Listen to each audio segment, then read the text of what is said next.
Hi friends, welcome to our channel. ఈ వీడియోలో మనం ఇండియన్ జాగ్రఫీకి సంబంధించిన కొన్ని ఇంపార్టెంట్ బిట్స్ అనేవి ప్రాక్టీస్ చేసుకుందాం. సో ఇవి మనకు రాబోయే అన్ని ఎగ్జామ్స్ కూడా చాలా యూజ్ అవుతాయి.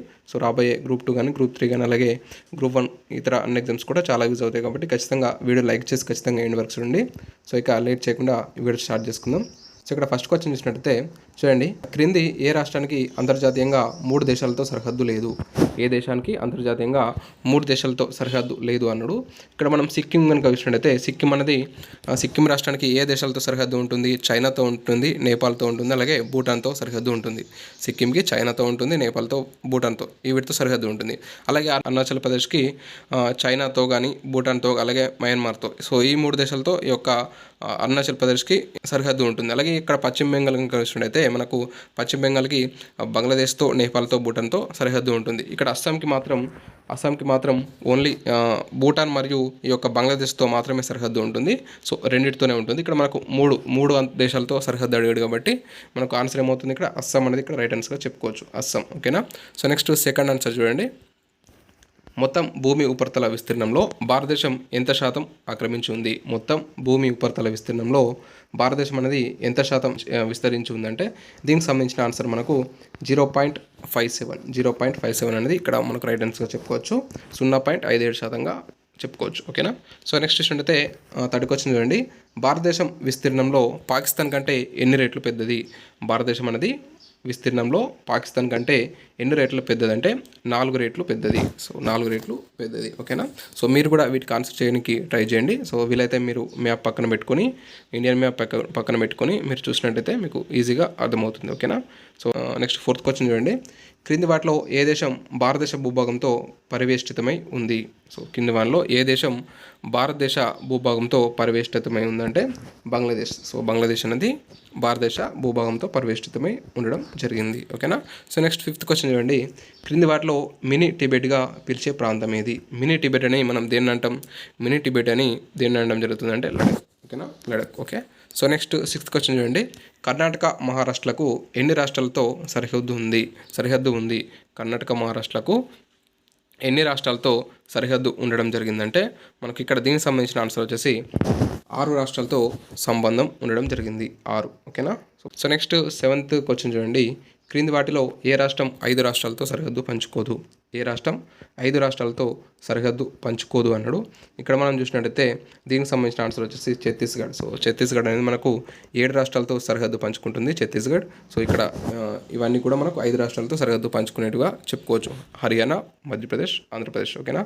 సో మనకు నెక్స్ట్ 8th క్వశ్చన్ చూడండి, నార్త్ ఈస్ట్ ఫ్రాంటియర్ ఏజెన్సీ అని ఏ రాష్ట్రాన్ని పిలుస్తారు? నార్త్ ఈస్ట్ ఫ్రాంటియర్ ఏజెన్సీ అని ఏ రాష్ట్రాన్ని పిలవడం జరుగుతుందంటే మనకు దీనికి సంబంధించిన ఆన్సర్ వచ్చేసి అరుణాచల్ ప్రదేశ్. సో అరుణాచల్ ప్రదేశ్ని నార్త్ ఈస్ట్ ఫ్రాంటియర్ ఏజెన్సీగా పిలవడం జరుగుతుంది. ఓకేనా. సో ఇక్కడ మనకు దీనికి సంబంధించిన ఆన్సర్ ఆప్షన్ 2 అనేది రైట్ ఆన్సర్గా చెప్పుకోవచ్చు, Arunachal Pradesh. Okay. So next 9th question చూడండి, భూటాన్తో అతి పొడవైన సరిహద్దు కలిగిన రాష్ట్రం ఏది? భూటాన్తో అతి పొడవైన సరిహద్దు కలిగిన రాష్ట్రం ఏదంటే మనకు అస్సాం. సో అస్సాం అనేది భూటాన్తో అతి పొడవైన సరిహద్దు కలిగి ఉన్నది. సో నెక్స్ట్ చూసినట్టయితే మీరు ఇవన్నిటిని కూడా మీరు మ్యాప్ పక్కన పెట్టుకొని, ఇండియన్ మ్యాప్ పక్కన పెట్టుకొని చూసినట్టయితే మీకు ఈజీగా అర్థమవుతుంది. సో నెక్స్ట్ ఎటువంటి క్వశ్చన్ వచ్చినా కూడా మీరు ఆన్సర్ చేయగలరు.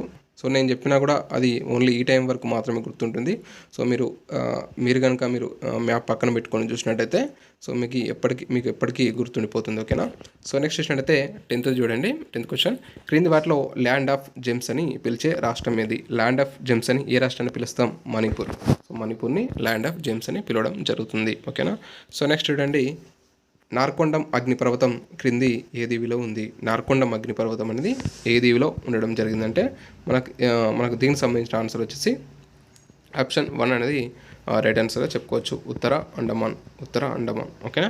సో నెక్స్ట్ 12th క్వశ్చన్ చూడండి, అండమాన్ నికోబార్ దీవుల్లో అతి చిన్న దీవి ఏది? అండమాన్ నికోబార్ దీవుల్లో అతి చిన్న దీవి కనుక చూసినట్టయితే మనం రాస్ దీవి. దీన్నే మనం నేతాజీ సుభాష్ చంద్రబోస్ దీవిగా పిలుస్తాం. సో రీసెంట్గా ఈ పేరు పెట్టడం జరిగింది, నేతాజీ సుభాష్ చంద్రబోస్ దీవి.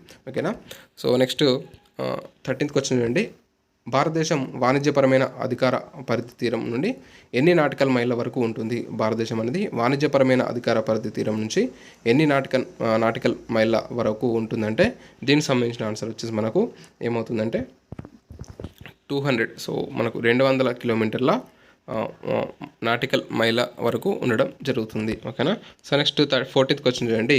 వైశాల్యం పరంగా చివరి నుంచి రెండో స్థానంలో ఉన్న కేంద్రపాలిత ప్రాంతం ఏది? వైశాల్యంలో చివరి నుంచి రెండో స్థానంలో ఉన్న కేంద్రపాలిత ప్రాంతం కనుక చూసినట్టయితే మనం దీనికి సంబంధించిన ఆన్సర్ వచ్చేసి చండీగఢ్. ఓకేనా. సో మనకు చివరిగా ఉన్న కేంద్రపాలిత ప్రాంతం ఏంటంటే లక్షద్వీప్. సో దాని తర్వాత మనకు రెండో స్థానంలో ఉన్నది చండీగఢ్. వైశాల్యం పరంగా చివరి నుంచి రెండో స్థానంలో చండీగఢ్ ఉన్నది, మొదటి స్థానంలో లక్షద్వీప్ ఉన్నది.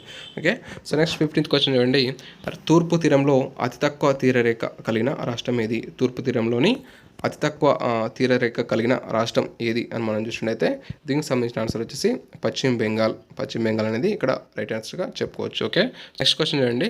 సో ప్రధాన భూభాగంతో ఎన్ని రాష్ట్రాలు కేంద్రపాలిత ప్రాంతాలకు తీరరేఖ ఉంది? మన దేశం ప్రధాన భూభాగంతో ఎన్ని రాష్ట్రాలు కేంద్రపాలిత ప్రాంతాలకు తీరరేఖ అనేది ఉండడం జరిగిందంటే దీనికి సంబంధించిన ఆన్సర్ వచ్చేసి 11 రాష్ట్రాలతో కేంద్రపాలిత ప్రాంతాలకు తీరరేఖ కలిగి ఉండడం జరిగింది. ఓకే. సో నెక్స్ట్ కింది వాటిలో బంగ్లాదేశ్తో సరిహద్దు లేని రాష్ట్రం ఏది? బంగ్లాదేశ్తోని సరిహద్దు లేని రాష్ట్రం కనుక చూసినట్లయితే మనం ఇక్కడ అస్సాంకి ఉంటుంది, పశ్చిమ బెంగాల్కి ఉంటుంది, త్రిపురకి ఉంటుంది. ఇక్కడ లేనిది ఏంటంటే మణిపూర్. సో మణిపూర్కి సరిహద్దు అనేది లేదు బంగ్లాదేశ్తో. ఓకేనా. సో నెక్స్ట్ చూసినట్టయితే మనకి ఇక్కడ బంగ్లాదేశ్తో సరిహద్దు ఉన్న రాష్ట్రాలు కనుక అడిగితే అస్సాం, త్రిపుర, పశ్చిమ బెంగాల్ అని చెప్పాల్సి ఉంటుంది. ఓకే.